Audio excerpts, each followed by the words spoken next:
Hi everyone, this is Jana here. Welcome to my channel.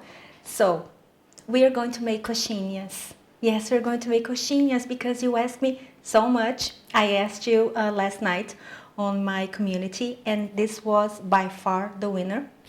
However, I was already planning on make it because we made the pancakes from last week, remember?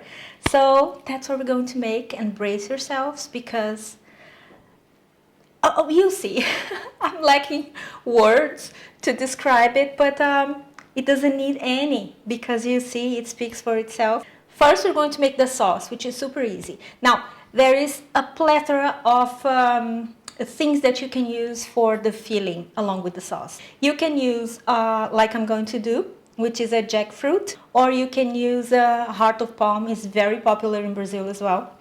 That's the vegetarian option as opposed to the chicken. We're going to imitate chicken with the jackfruit.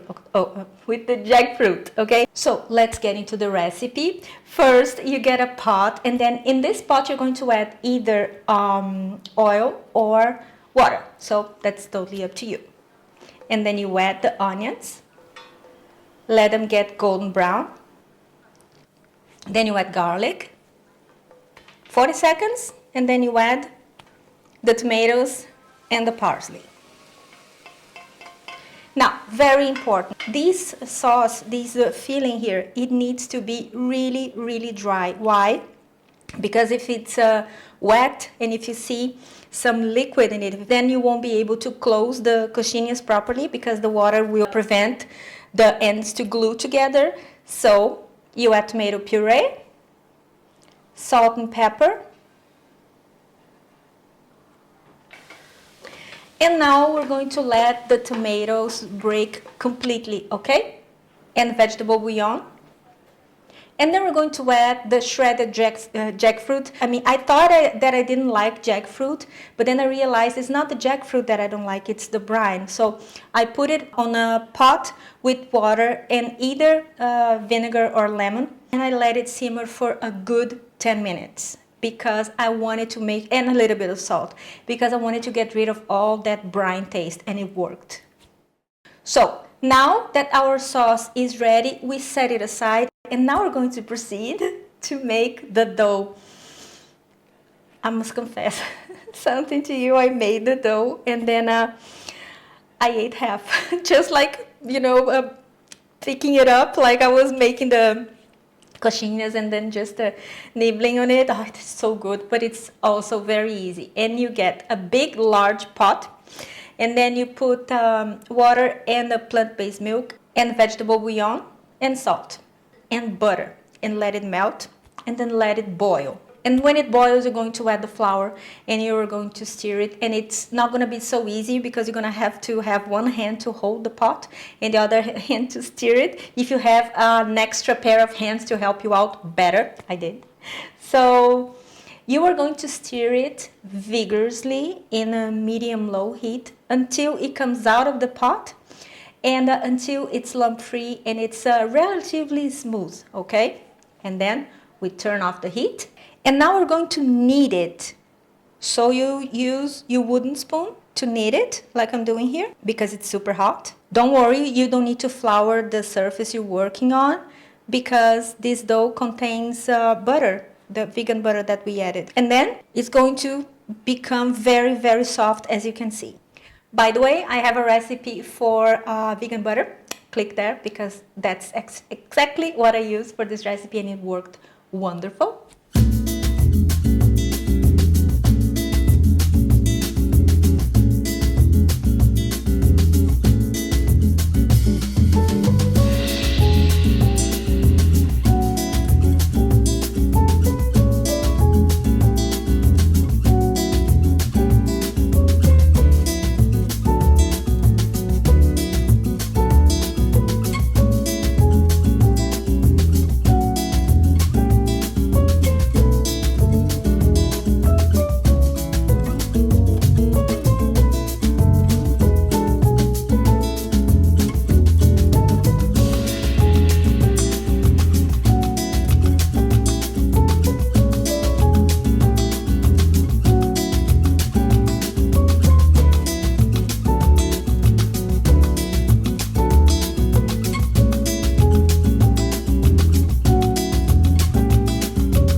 here I have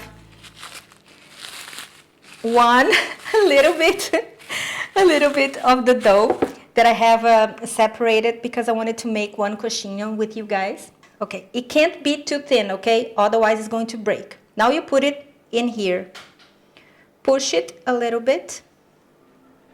As you can see, you push it a little bit.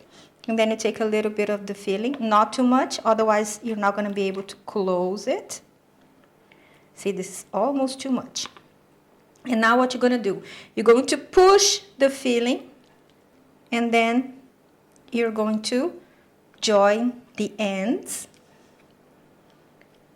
and make it into a teardrop of sorts. And then you're gonna have to be very patient. And here, my lovelies, you have the opportunity to experience firsthand the fact that I am totally clumsy to make that.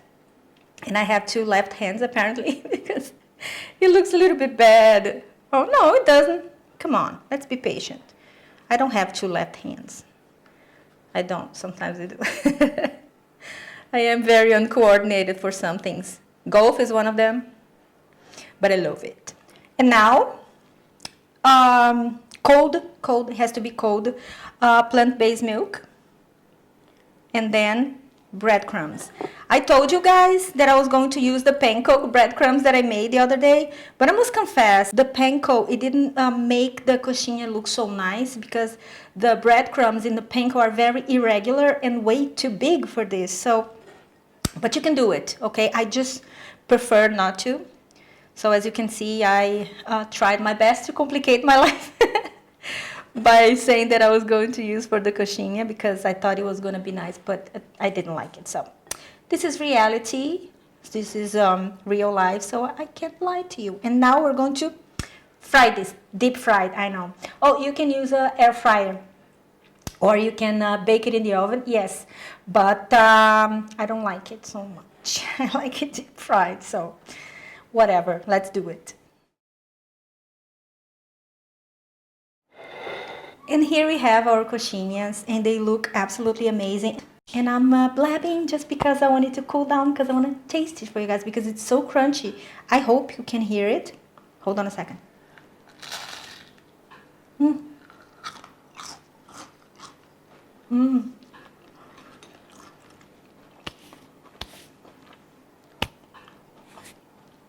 I'm not gonna be making those sex noises. I'm not. Or I might because it's so good.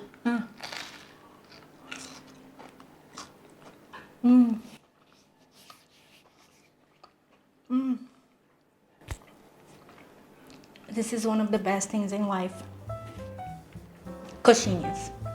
From me to you, my version of coxinhas. I hope you like it.